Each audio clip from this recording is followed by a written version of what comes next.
Tras casi un año en el poder, el presidente boliviano Luis Arce se enfrenta a enconadas protestas en las calles. El líder del movimiento al socialismo intenta devolver la estabilidad al país y pasar página al periodo de su antecesor Evo Morales. Pero el país no descansa. Cocaleros, transportistas, son muchos los colectivos que muestran su insatisfacción en las calles. Por último, generó malestar la propuesta de ley para investigar ganancias ilícitas. Opositores, como el gobernador de Santa Cruz, Luis Fernando Camacho, acusan al gobierno de Arce de ser un títere de Morales. El oficialismo, por su parte, habla de un intento de desestabilizar al país y organiza sus propias manifestaciones. En A Fondo analizamos la situación en Bolivia. Un analista político, Daniel Valverde, que dice claramente que Bolivia es rehén de los radicalismos. Esa radicalización política de la que tú también hablas, ¿es un laberinto del que ahora mismo no logra salir Bolivia? Exactamente. Ese es un tema central, ¿no?, que está llevando a esta desestabilización o crisis que se está viviendo permanente en Bolivia. Y es porque los dos grupos, tanto del gobierno como de la oposición, han optado por tratar de negar la existencia del otro, lo cual no es posible. Eso no puede llevar a una paz duradera si vos estás negando la existencia del otro, cuando debería de darse una convivencia mutua en donde una democracia realmente viva, sana, estén participando ambas partes, oposición y gobierno. Y más allá del diálogo político, cuando Luis Arce asumió el gobierno, era el ministro de Economía de Evo Morales, tiene fama de ser un tecnócrata, un matemático, el hombre de los números, y sin embargo se encontró con una crisis provocada por la pandemia, crisis ya de por sí, azuzada también por la pandemia. ¿Podría haberlo hecho mucho mejor de lo que lo ha hecho en este último año? Yo creo que la situación en Bolivia, claro, que cuando él toma el gobierno es una situación difícil, ¿no? Por una parte tenés él ganó las elecciones indudablemente con un 55% de las votaciones, pero sin embargo se topa con esta oposición que trata de negar ese ascenso de Arce, lo cual ha sido válido y legal. El problema es el tipo de liderazgo que tiene Arce, que es totalmente diferente a Evo Morales, y el problema es que ha puesto sobre la mesa, o está intentando y lo está haciendo, de aprobar nuevas leyes, de tratar de modificar toda la institucionalidad en Bolivia. Yo diría ese es un punto central. Algo que por otro lado es necesario, pero que a lo mejor no está haciendo de la manera más adecuada. Lo iremos viendo a lo largo del programa. Marco, en tu cita aseguras que las oligarquías regionales no asumen aún un compromiso con la pluralidad y la justicia social. La pregunta que yo me hago cuando leo esto es si las oligarquías ahora mismo están completamente desvinculadas de la realidad de los bolivianos, de sus necesidades. En términos económicos, sí. Las oligarquías, no solo en Bolivia, sino en Latinoamérica, responden a una ideología bastante conservadora, muy emparentada con lo más reaccionario de la Iglesia Católica. Tienen un profundo racismo que lo llevan en su manera de pensar, de expresarse, de hablar con los demás. Y de forma populista logran, de alguna forma, conectar con electores. Eso lo vemos en varias regiones. En el caso de Bolivia, estas oligarquías, sobre todo las oligarquías regionales, han promovido históricamente el separatismo, han promovido históricamente la violencia, han sido una oposición no democrática, sino más bien incendiaria, que ha sido abiertamente racista también y que ha estado involucrada en los últimos acontecimientos políticos. Entonces, a esa oposición, digamos, porque hay que separar, ¿no? Hay que desagregar que una cosa es Mesa y otra cosa es Camacho, por ejemplo. Sí, luego lo veremos. Esa oposición oligárquica, más recalcitrante en sus posiciones políticas, antiderechos en muchos sentidos, es la que busca torpedear ahora el nuevo gobierno del MAS. Para aclarar una definición, cuando hablas de oligarquías te refieres a la clase media blanca, la minoría dentro de la sociedad boliviana. Lo digo porque evidentemente en los últimos años y durante los gobiernos de Evo Morales ha surgido una nueva oligarquía también indígena, o no la podemos llamar como tal. Ha surgido una burguesía indígena, ¿no?, que se puede ver sobre todo en la ciudad del Alto. Con oligarquía me refiero más en términos políticos, digamos de concepto político, a grupos que se organizan a partir de la tenencia abusiva o digamos de la acumulación de tierras muchas veces improductivas también. ¿sí? Entonces, no me refiero a las burguesías productivas o importadoras, como las hay, como es la nueva burguesía aymara, por ejemplo, en el Alto, que se basa sobre todo en el importar tecnología y venderla a todo el país, sino más bien me refiero a grupos que se basan en el terratenientes, ¿no? Que se basan su economía en la posesión extensiva de terreno. Que son grupos de poder, pero han surgido nuevos grupos de poder, evidentemente, durante los últimos años, ¿no? Veremos también qué influencia tienen en el diálogo político en Bolivia. María José, hablas de la necesidad de reparar a las víctimas del golpe. Insisto en lo de golpe porque una parte de Bolivia habla de golpe, otra habla de fraude electoral desde hace 2 años y eso parece que tiene al país estancado, bloqueado. Son muchos los organismos internacionales que no reconocen tal golpe y que dicen que Morales no debería ni siquiera haberse presentado a las elecciones hace 2 años. ¿No contribuye toda esta nomenclatura, golpe, fraude electoral, a caldear el ambiente, ya que Bolivia no pueda mirar hacia adelante, los gobiernos, quiero decir, el gobierno de Arce no puede mirar, porque está estancado solamente en dirimir esta polémica? Es que realmente creo que hay una diferenciación, efectivamente, entre lo que es el golpe, lo que es si fue o no fue fraude y también lo que fueron las masacres. O sea, cuando yo hablo de las víctimas del golpe, también me estoy refiriendo específicamente a las masacres de Sacaba y Sencata. Para el tema de la supuesta pacificación, que en realidad no le llamaría pacificación, le llamaría concertación, lo que se tiene que buscar entre la oposición y el gobierno, me parece que es necesario igual aclarar, porque si no vamos a seguir en este círculo, no vamos a poder salir realmente si es que no aclaramos qué fue lo que sucedió y si no damos como justicia a las familias que la están buscando. La Corte Interamericana de Derechos Humanos está intentando también, quiero decir que son muchos, a eso me refería con los organismos internacionales, pero al final vemos que la OEA dice una cosa, la Corte Interamericana dice otra, es decir, vamos a volver siempre...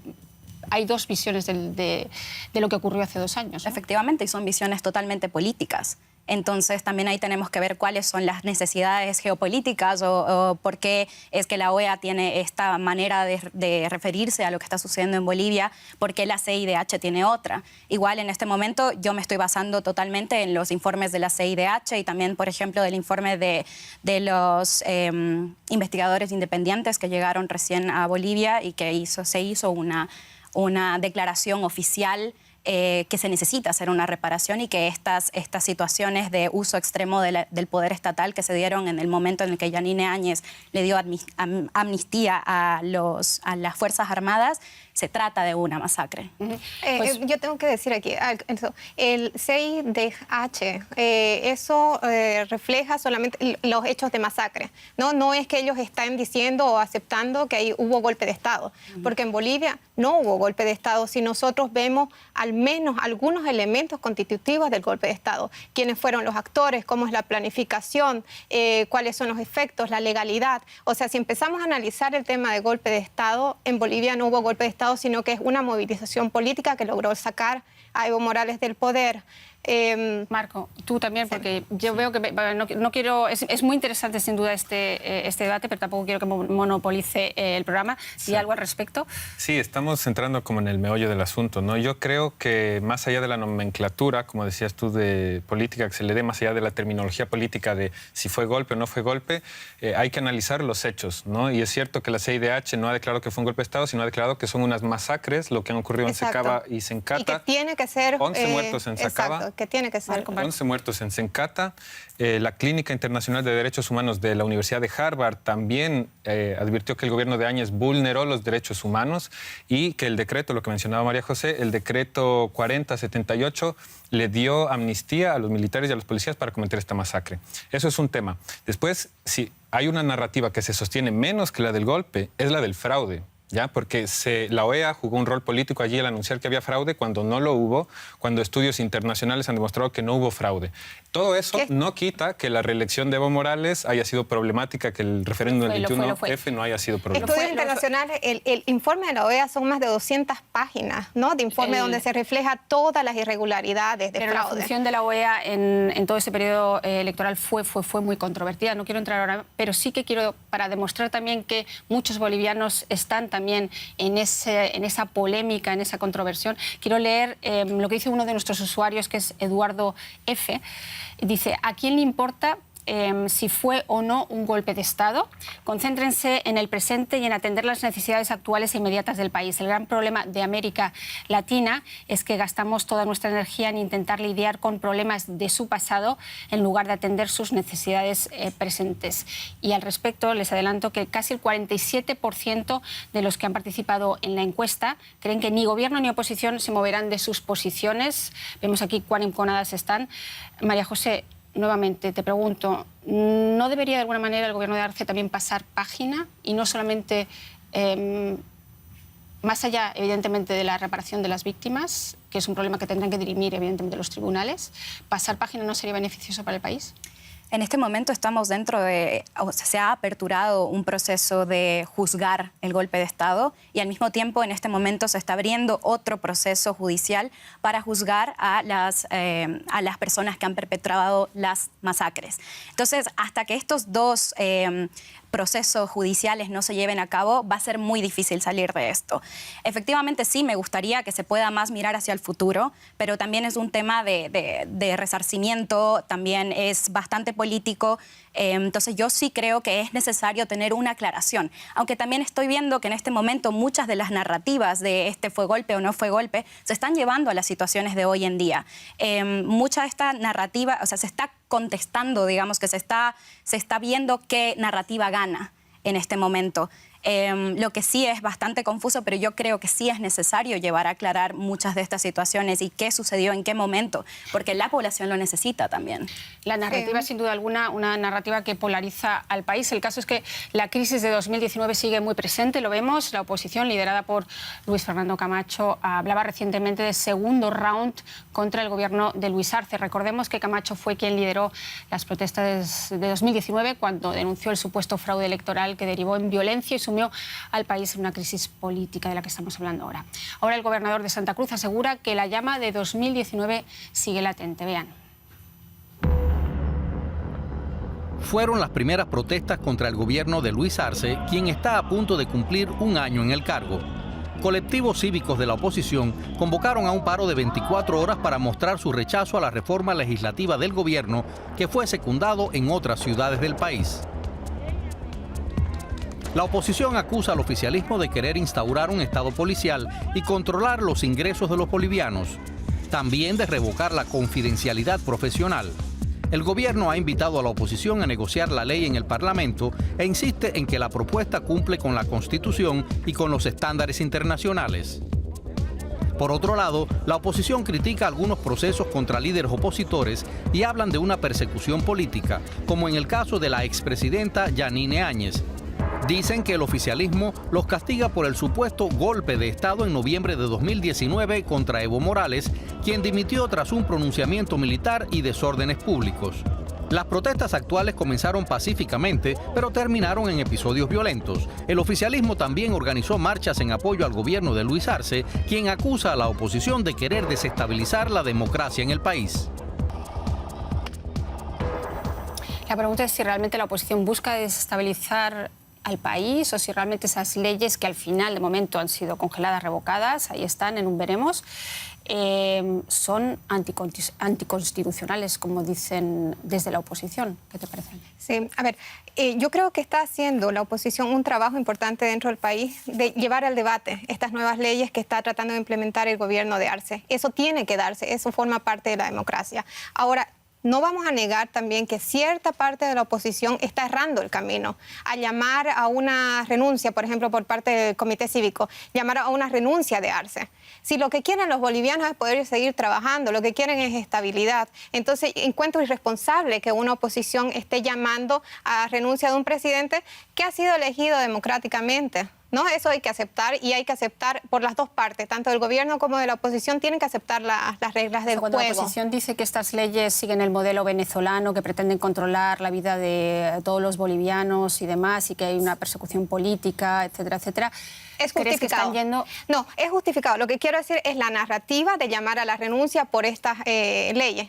Otro punto es que las leyes, muchas de estas están yendo contra ciertos artículos de la Constitución, están yendo contra la libertad de las personas. Hay una estrategia por parte del gobierno realmente de controlar todo, de profundizar todas las leyes, de modo de no irse nuevamente del poder. Es una forma de agarrarse del poder y controlar a los ciudadanos. Marco, ¿estás de acuerdo con esto? Lo digo porque esas leyes se supone que levantan el secreto profesional, que permiten el allanamiento sin un permiso judicial. ¿Es todo esto cierto? Quiero hacer una aclaración. Hay dos leyes que están moviendo las protestas. Sí. La una ley se trata de una ley que en mi visión sí es problemática y sí es criticable porque le resta autonomía a los gobiernos municipales, ¿no? El mismo alcalde de La Paz ha criticado esa ley. Es una ley que busca centralizar... Es decir, que, perdona, el inciso, las protestas no vienen solamente de Santa Cruz, vienen de La Paz, de Cochabamba... Vienen de varias partes, pero además son diferentes tipos de protestas y con diferentes repertorios de protesta, ¿no? Y algunos son violentos y anticonstitucionales, que ya sabemos cuáles son. Por otro lado está otra ley, que es la ley que tiene un nombre muy largo, pero que se trata sobre la regulación de las ganancias ilícitas. Esa ley es la que promueve las protestas del ala más radical de la oposición cruceña, ¿no? Es Francisco Figueroa, líder gremial, que llama a las protestas diciendo cosas como estas, que la intención de esta ley es convertir al país en socialista, lo estoy citando textualmente, porque un país socialista es un país donde no hay comerciantes minoritarios, sino solo empleados públicos. Eso no se sostiene en la realidad empírica de quien conoce Bolivia. ¿Que van a desaparecer los comerciantes minoristas? Imposible, ¿no? Entonces, más bien es una retórica que se está usando para movilizar esos recursos reaccionarios y esos recursos desestabilizadores de la derecha, que sí los hay. Ahora, es cierto también que el gobierno, para blindarse en su posición de poder, acusa a todos de desestabilizadores. Eso también es cierto. Pero entonces, ¿tú también crees que en esas leyes hay errores de partida a la hora de haber formulado esos textos en donde, yo he leído la ley, realmente se permite, por ejemplo, el levantamiento del secreto profesional o el allanamiento de moradas sin permiso judicial? Hay sin duda errores en las leyes, pero yo creo que hacer el todo por la parte, tomar el todo por la parte y decir que esas leyes son completamente malas y sobre todo revivir esta retórica de que lo peor que puede pasar es que van a ir a Venezuela, que es la retórica que se usa en toda América Latina para meter miedo. La guerra de narrativas que vemos no solamente en Bolivia, sino en otros países. En toda la región. María José, ¿cómo lo ves tú? Yo creo que efectivamente las leyes no estaban del todo bien escritas, o sea, porque, por ejemplo, en este momento se está apelando al sector gremial. El sector gremial históricamente ha estado muy de la mano con los movimientos sociales y también con la economía informal en general. Ha sido uno de los puntos fuertes de votación hacia el movimiento al socialismo, históricamente hablando. Ahora, lo interesante es que la oposición está movilizando la manera en la que se escribió la ley para apelar al sentido común de estas personas. En ese sentido, yo sí creo que hay que abrogar esa ley, primero para desmovilizar a la gente y segundo para volver a redactarla de una manera en la que no se estigmatice de alguna manera a las personas gremiales, porque lo que pasa en esta ley, además de estas cuestiones de supuestamente faltar a la integridad de la persona, a la privacidad, es que también se hace o se deja en evidencia de que es en el sector informal que se da mucho lavado de dinero. Entonces, también entendamos ese contexto, pero ahí veamos también que interesante es que la oposición esté queriendo movilizar a esos grupos que usualmente no han estado movilizados ni apelados por ellos. Mediante una guerra de narrativas, está claro. Y mientras tanto, el oficialismo lo que hace es no cambiar la ley, sino que organiza contraprotestas. Es una especie de bola de nieve, parece. Sí, es error tras error por las dos partes, ¿no? Por una parte tienen esta estrategia clara de concentrar todo el poder en el Ejecutivo, porque la ley que mencionabas que realmente es problemática, yo encuentro todas estas leyes problemáticas, pero la Plan de Desarrollo Económico no solamente quita este sentido de las autonomías regionales, sino también de las instituciones. Va todo concentrando en el Poder Ejecutivo que tiene que ir decidiendo. Y claro, el tema es, por ejemplo, que algunos sectores de la oposición solamente están haciendo mención o están llamando a la marcha por el tema de las ganancias ilícitas, cuando podría ser mucho más importante, tener mucho más repercusión realmente para la libertad de los ciudadanos, para la institucionalidad de Bolivia, es este plan de desarrollo económico que probablemente se va a aprobar en las próximas horas o probablemente será aprobado cuando ya estén mirando la gente en sus casas el programa. Pues vamos a ver entonces un poco, vamos a hacer análisis más allá de esta ley que evidentemente es polémica, que hemos visto que tiene errores de partido, un poco lo que ha sido el último año de Luis Arce. Veíamos en la sesión de ayer cómo realmente los dos bandos se lanzaban todo tipo de improperios, tanto en el Congreso como en el Senado. Y ahí me gustaría ver un poco lo que ha sido la división de poderes entre Evo Morales y entre Evo y Lucho, entre Evo y Luis Arce, ¿no? ¿Funciona el reparto de trabajo? Al principio realmente vimos como Luis Arce intentó dejar fuera a todos los evistas y a todos los que han sido primera línea, por lo menos, del anterior gobierno. Pero al final se dedica solamente a administrar los recursos económicos Lucho, y Evo realmente tiene la última palabra, o estos son todo análisis superficiales de la prensa extranjera? A ver, yo en mi opinión creo que el tema de los movimientos sociales, tanto en Bolivia como en otros países de Latinoamérica, va más allá de los liderazgos, y hay que entenderlo así. Esos movimientos que han transformado las constituciones de los países latinoamericanos, esos movimientos que han traído más justicia social, mayor redistribución, que han traído inclusión de la plurinacionalidad y que tienen muchos errores también, por ejemplo, son bastante machistas. Esos movimientos sociales van más allá de los liderazgos. Pasa que los liderazgos se apropian de la fuerza de esos movimientos sociales y tienden a cometer el mal de querer etnizarse el poder, que yo lo veo críticamente, venga de donde venga. El tema con Evo Morales concretamente es que digamos, es considerado por una parte de los movimientos sociales y del MAS como un líder histórico con sus razones, con su derecho de considerarlo eso, porque ha llevado a cabo una lucha, ha llevado a cabo unas transformaciones, etc. Pero de allí a cometer el exceso de ser la única voz cantante y de dirigir, por ejemplo, campañas políticas desde Argentina, a mí me parece demasiado. En ese sentido, yo creo que Arce tiene la dificultad de toparse con una estructura que ya está armada para un liderazgo específico, unipersonal y algo patriarcal también, ¿no? El tema es también que recientemente en el MAS se aprobó un estatuto que pide respeto casi eterno a Evo Morales. Eso yo lo veo problemático. Recordemos y pienso que Evo Morales es el presidente todavía del MAS, pero Luis Arce es el líder. Ahí hay que ver también quién...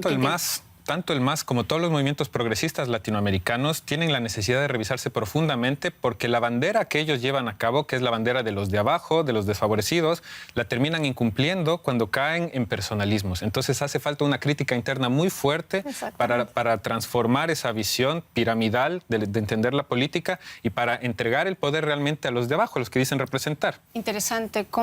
¿Qué valoración harías tú de este año de Luis Arce? Quiero decir, también se propuso sacar el país adelante, se encontró un país en pandemia, en una fuerte crisis, habló de industrializar, por ejemplo, el litio en el Salar de Uyuni, habló de muchos temas que no ha podido en gran medida llevar adelante o no ha sabido llevar adelante. ¿Qué valor le das tú a esta gestión durante este año? Me parece que en general ha sido una gestión muy difícil, no solo para la situación de Bolivia, sino para la situación de Latinoamérica en general. La pandemia nos ha tomado a todos y todas por sorpresa y ha sido, obviamente, y sigue siendo una dificultad bastante fuerte, especialmente siendo un país periférico, no estando totalmente basados, o sea, la economía basada en lo que es la exportación por ejemplo, el gas. Entonces, en sí, la situación es crítica para toda la región y especialmente con esta desestabilización, como le llaman, o le diremos de otra manera, como que conflicto, tensión constante, en la que una parte de la población está pidiendo que el presidente literalmente deje el poder, por un lado, por otro lado, como que toda esta convulsión social, y por otro lado también como que la renovación de el Estado en sí, de todas las personas que estaban en los cargos. Me parece que legítimamente hay que ser críticos y críticas con todo lo que ha pasado con Luis Arce y con la nueva administración, pero también por otro lado estamos ante muchas crisis en conjunto, una crisis política, una crisis de salud. Entonces, también ahí no sería tan dura y decir como que todo está totalmente mal, porque creo que de ahí, o sea, no nos podemos rendir. Eso está claro, pero hay que analizando la situación y viendo qué es lo que puede hacer Luis Arce, si realmente está ante un callejón sin salida, también, entre otras cosas, porque está dentro, como decía ahora el compañero Marco, porque está en una situación en donde están estructuras esclerotizadas que no le permiten movimiento, y ahí, por ejemplo, el MAS ya no es el MAS de Evo Morales. La pregunta sería, ¿ha logrado realmente emanciparse o sigue realmente siendo prisionero de sus propios líderes, básicamente de Evo Morales? Sí, me adjunto a lo que decía Marco en ese sentido, que es muy necesaria la retroalimentación y mirarse hacia adentro de parte de los desde el progresismo latinoamericano. En Bolivia también me parece que igual hemos visto que se tiene que y se debe poder renovarse en el poder. O sea, el mismo Choquehuanca, el vicepresidente, habla y hace una analogía de que es necesaria la renovación del poder. Entonces, ahí es como la necesidad también, el movimiento al socialismo y los movimientos sociales lleguen a una conversación sobre este tema que puede ser muy dolorosa, muy fuerte, pero que al mismo tiempo necesitamos. Renovación del poder en el discurso solamente, ¿no? Porque después si vemos los hechos, lo que decías, todo se concentra el poder en Evo Morales. Vemos que a través del dedo iba nominando quiénes iban a ser los candidatos. Tenemos una candidata, bueno, que ahora es alcalde del Alto, Eva Copa, que tuvo que dejar el partido político porque no tuvo cabida dentro de este grupo de hombres, ¿no? Y especialmente de Evo Morales que iba nombrando. Y me parece interesante también lo que mencionabas, el nuevo estatuto del MAS. Ellos buscan realmente crear una lealtad política extrema. Y eso está provocando realmente un problema. Y crear esa lealtad extrema dentro de las instituciones bolivianas. Por ejemplo, dentro de ese estatuto está considerado que ninguna persona va a poder ser funcionario público si no es parte del MAS, ¿no? Entonces ahí no vas a tener gente técnica o preparada dentro de ministerios o dentro de todos los cargos. Va a ser una repartija de puestos porque forma parte del MAS. Parece que eso forma parte de quien llega al poder, ¿no? Pero yo quiero referirme justamente a lo que pasó con Eva Copa. Eva Copa era del MAS, ¿no? Y más bien un bajo perfil en el MAS. Ella, cuando era parte de los legisladores, no era tomada en cuenta. Y después le tocó, por circunstancias históricas, ocupar un rol importante como dirigente, ¿no? del poder legislativo. Después ella se lanzó a la candidatura de la Ciudad del Alto y parece que desde la estructura del partido le dijeron no. Y sin embargo, ella ganó las elecciones, lo que para mí es una muestra de que el MAS no controla todo y de que el MAS no tiene todo el poder, y que en ese sentido tampoco tenemos que tener demasiado miedo con esos documentos que haga el MAS. Pero ¿no? el sistema, no tanto el sistema ejecutivo, pero el sistema judicial requiere de una fuerte transformación, desarrollo, cambio, ¿no? En todo el mundo y en Bolivia también, seguramente. A lo que iba es a lo siguiente.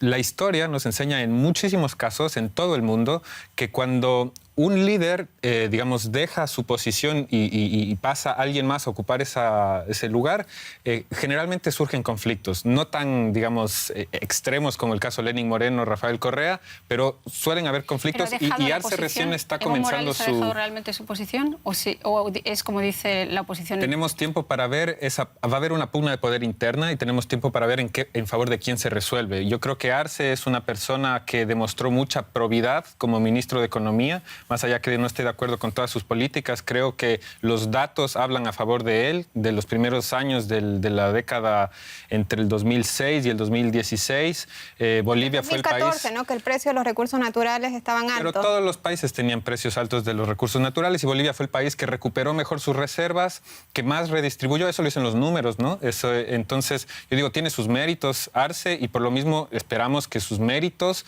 y su habilidad política contribuyan a, digamos, a descentrar el poder de la figura de Evo Morales, ¿no? Echemos un vistazo al 2019 de todas formas, porque hay una cuestión que sigue dividiendo al país sobre si los sucesos de hace 2 años que llevaron a la expulsión de Evo Morales del país fueron o no un golpe de Estado. Ahora la justicia exige responsabilidades, esta justicia de la que estamos hablando aquí, entre otros a Yanine Áñez, que se encuentra en una cárcel de La Paz desde hace 7 meses, acusada de supuesta sedición y conspiración. Otro caso que divide la opinión de los bolivianos. Vean. La detención de Yanine Áñez reavivó la polarización del país. La familia y la defensa de Áñez sostienen que la exmandataria es víctima de procesos inventados sin fundamento jurídico en los más de 10 casos abiertos en su contra, entre ellos por genocidio, sedición, terrorismo y conspiración. Un informe de la Comisión Interamericana de Derechos Humanos advierte que Bolivia debe revisar los procesos penales ambiguos, como los que se le imputan a Áñez, para evitar su utilización arbitraria. Áñez fue detenida tras el triunfo electoral en 2020 de Luis Arce, el delfín de Evo Morales.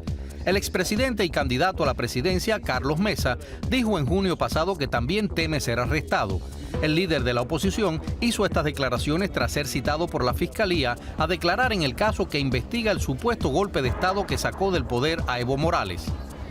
El oficialismo ha dado luz verde a unos 20 juicios de responsabilidades contra exdignatarios de Estado. ¿Qué logrará el oficialismo con estos juicios? José, esa pregunta va para ti. Quiero decir, son 20 juicios que, en opinión de muchos, dividen más a un país ya de por sí polarizado. Pero tú, ¿qué esperas de esos juicios? Bueno, espero que efectivamente se haga justicia, que en general, o sea, entiendo esa desconfianza de la población al respecto de la justicia. Por ejemplo, yo como feminista tampoco tengo confianza en la justicia. Nos han fallado mucho a las mujeres en los feminicidios, en un montón de otras situaciones, instancias que son igual de relevantes. Pero en ese sentido, como que yo esperaría y exigiría al gobierno que se manejen de manera transparente y que traten de verdad de tener esta distinción entre los poderes del Estado, que traten de que la justicia se maneje de manera adecuada, porque en ese caso es lo mínimo, realmente, como decía en mi frase, es lo mínimo que se necesita en este momento para seguir adelante. Interesante, porque dice Esmeralda Belén Ticona, también una de nuestras usuarias, dice: gracias por visibilizar la situación de mi país. Nunca nos pondremos de acuerdo y el gobierno, en vez de tranquilizar al país, realiza persecuciones políticas, pero la oposición no se queda atrás, cometió muchos errores, por eso ganó el partido de turno. Interesante también este comentario. Ana, el gobernador de Santa Cruz, el alcalde de La Paz, el de Cochabamba, todos se enfrentan a estos juicios y son todos opositores a Luis Arce. ¿Tiene para ti también tintes de persecución política o, como dice María José, es si necesario? Consideramos que no fue un golpe de Estado, claro, estamos hablando ahí de una persecución política. Ahora, respecto al caso de Áñez, por los casos de Sencata y Sacaba, obviamente que tiene que haber una investigación ahí, tiene que haber un juzgamiento, pero es la forma en que se está llevando a cabo. No, se está desconociendo su rol de presidenta, que lo reconoció las diferentes instituciones en Bolivia, y se la está juzgando bajo un juicio ordinario que no cabería. Y el tema, volvemos nuevamente al tema de la justicia. La justicia no es independiente. Juega a favor del el oficialismo tiene que dar luz verde a esos juicios. Si tiene que hacerse a través de la Asamblea Nacional. Donde tiene, que son otros procedimientos diferentes. Sí. Entiendo. Pero entonces se justifica, de todas formas, los juicios son necesarios. El tema es que gran parte de los bolivianos una parte de los bolivianos cree que esos juicios no son justos ni son independientes. Exactamente. Ellos pueden iniciar los juicios que quieran. La cuestión es que la justicia sí no es independiente. Y otras autoridades que sí deberían de estar enjuiciadas ya no están en Bolivia. ¿No? La tienen a Áñez porque fue la única que se quedó ahí, pero realmente el ministro Murillo y el ministro de Defensa, que ahora no recuerdo el nombre, están fuera de Bolivia, ¿no? Áñez es realmente un símbolo, ¿no, Marco? Lo digo porque la hija de Áñez decía que es el trofeo de alguna manera de Morales. Desde Europa le quieren dar, o por lo menos es una de las nominadas al premio Sájarov. Está en la cárcel. ¿Realmente las condiciones en las que está en la cárcel sin medidas cautelares y demás son justas? ¿Están justificadas? A mí me parece triste que el Parlamento Europeo busque premiar a Áñez. ¿Por qué? Porque Áñez tiene en un decreto firmado por ella como representante del Estado boliviano en sus manos se eximió de responsabilidad a los represores con un decreto concreto que terminó en la muerte en Sencata 11 personas, en Sacaba 11 personas y 200 heridos. Ojo que ese decreto de amnistía ella lo tuvo que retirar. O Sí, sea, fue después tan de las grave que masacres. se tuvo que retirar. Claro. Y claro, las masacres se tienen que investigar. Y se tienen que investigar. Ahora, la CIDH, bueno, y el ministro Murillo, cuando fueron las masacres, declaró que los manifestantes se habían matado entre ellos mismos, ¿no? Entonces, vergonzoso que a personas que están, digamos, en ese círculo político, y muy cerca de Áñez también Marinkovic, que fue ministro de Finanzas, ligado a Pandora Papers, está ahora abriéndose todo eso. Quiero decir que a estas personas por los Pandora Papers, la mitad de los políticos latinoamericanos tendrían que estar en prisión. Sí, pero la lista es grande. El presidente de Ecuador, el presidente de Chile, etcétera, ¿no? El de República Dominicana. A ver, la CIDH dijo que el Estado boliviano actualmente no está vulnerando los derechos de Áñez, ¿no? Eso es la figura de Áñez. Sobre ese tema solo quiero pasar a este siguiente punto. No quiero decir que no haya dedicatoria del gobierno del MAS y de que Áñez no sea del todo un trofeo, seguramente lo hay. ¿Por qué hay persecución y por qué hay esa digamos, tan pasional confrontación en Bolivia?